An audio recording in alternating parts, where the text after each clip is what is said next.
Bonjour, mon cher. C'est jeudi de soif. It's Thursty Thursday.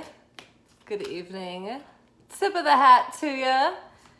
Hope everybody's had a good day. I had a great day. I thought that I had a good day yesterday because I had a day off. But I had an even better day today because I had a pretty productive morning, and then I was like, oh, it's raining. I'm still tired. I need another day to rest, but I know I'm going into work tonight.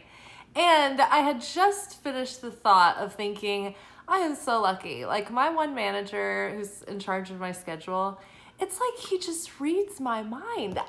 He's like an angel. I can't tell you, like, he's the best person I have ever worked for ever in my life. And I have been a freelancer working, and I've worked for hundreds of people.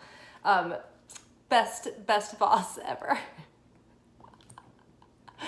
So he texted me and he was like, do you want the night off? And I'm like, yes, oh my God. I was so excited. So I did some dancing, and I'll have to say I taught up today. And then I was like, yeah, I still have some fight in me. So I went out and I ran, and I got a good sweat, and that was nice.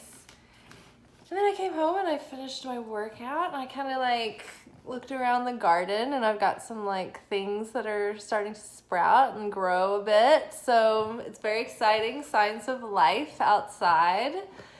Yeah, I feel rejuvenated. I was gonna take a bath, but I just didn't want to invest the time in it, and I knew I was gonna be too hot after my run, so I didn't want to boil like a chicken and cook myself. So I opted out, but I don't know. Pretty excited to chill and just veg out for the rest of the night, then take it easy, and then hustle and grind for the next few days instead.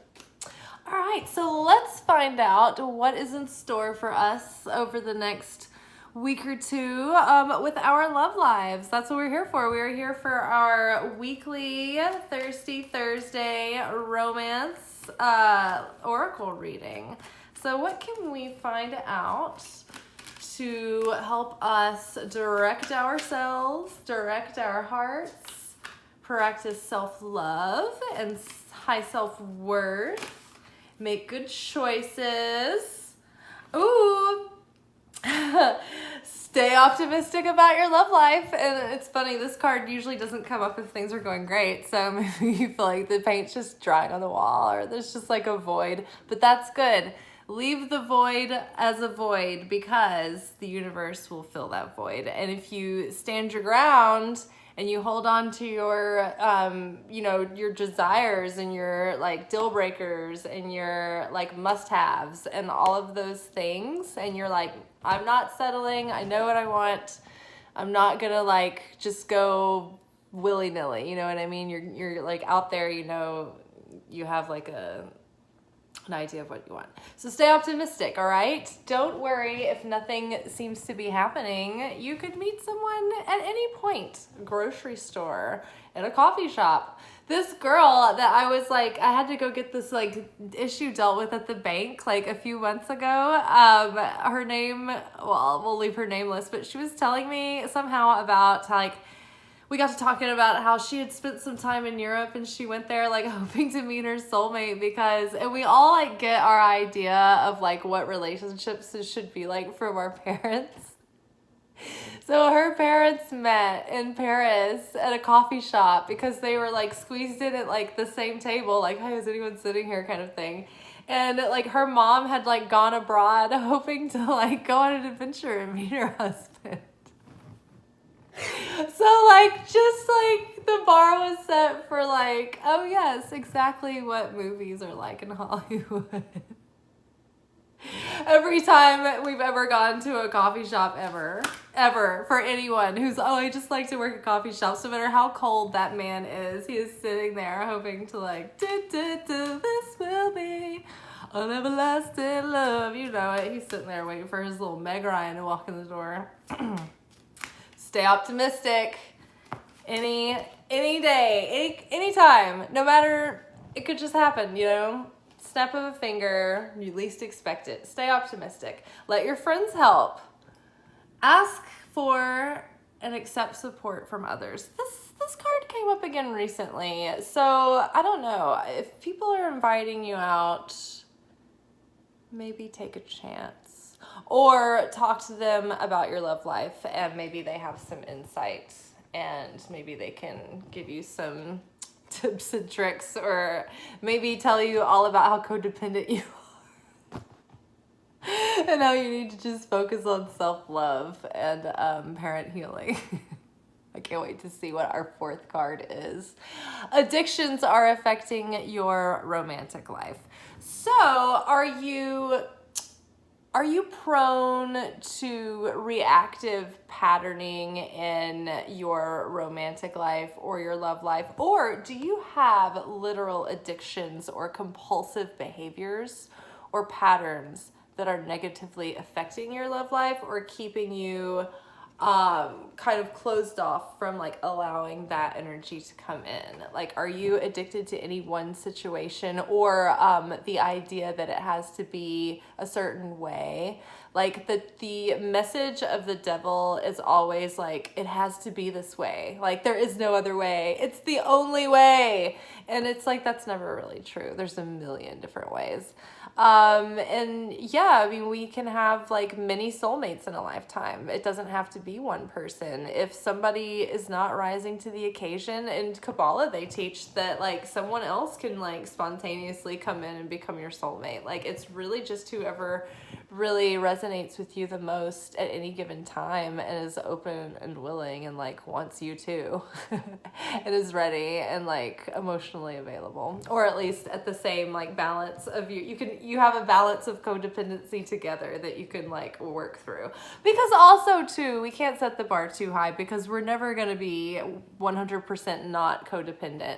Like, we're human beings. Like, so we have to cut ourselves some slack. It's just that we have to begin to master these things and become aware of them and begin to understand the tendencies within ourselves so that we can practice self-awareness within a relationship. It's pretty dangerous to get into a relationship with someone who has no self-awareness, because you might be over here aware and practicing like the whole pause, why is this in my movie? But it's not going to do you a whole lot of good as a partnership if your partner is still just reacting to the winds of change with no awareness as to like why they want the way they think, the things that they want, and what drives them to make the choices and take the actions that they're taking. You know, I mean, it's a whole other story when you become aware of your patterns. So you're like all of a sudden awakened to things and like what drives you, and like you start to like be able to observe maybe even a situation where someone else is reacting and you can see what was driving them.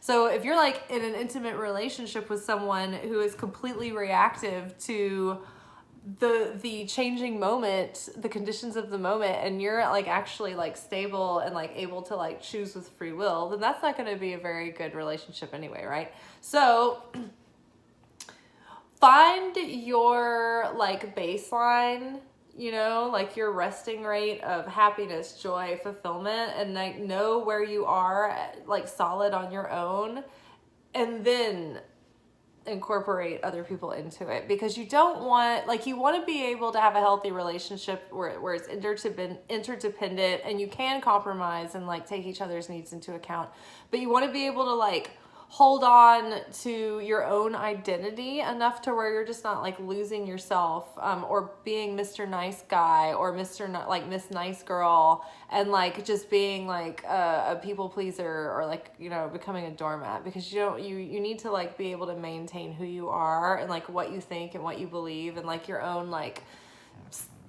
individuality within the partnership. So you don't want to, you want to also transcend beyond emotional enmeshment to where you don't feel completely responsible for how the other person feels.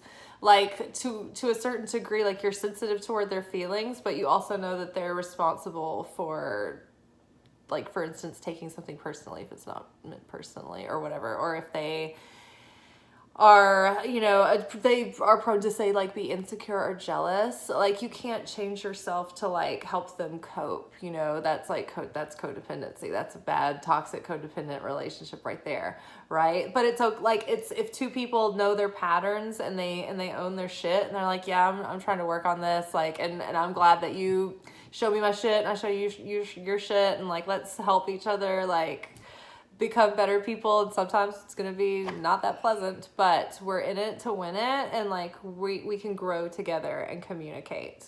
If you're in still the throes of codependency, then you're just gonna be like being pulled by the tide of the pattern.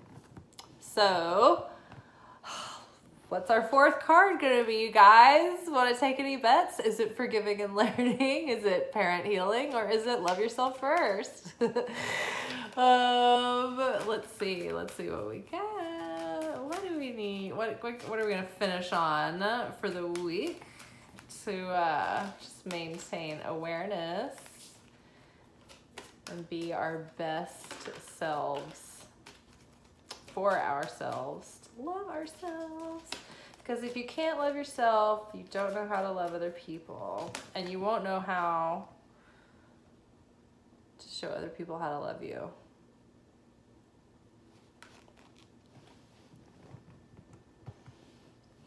Trust.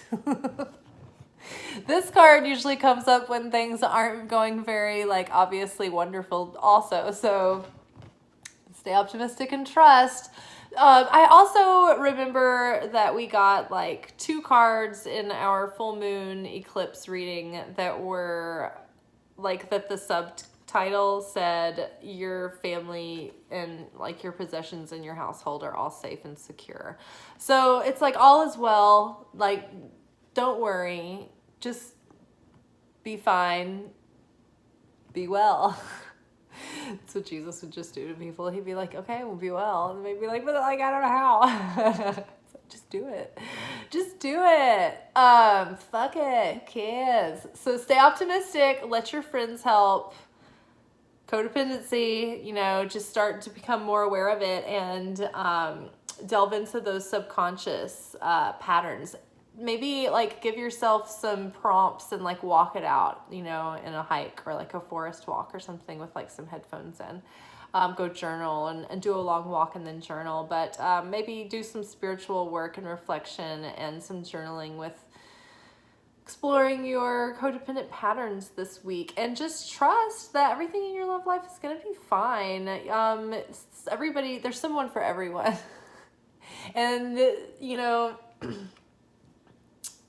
the timing is involved. There's people's healing and soul correction that's involved, and some things are just out of your hands. So just let go, have fun, trust, and get lost in enjoying the moment. And I guess things will just fall into place when they do. All right, y'all. Je t'aime, mon cher. Je t'aime. Bonsoir.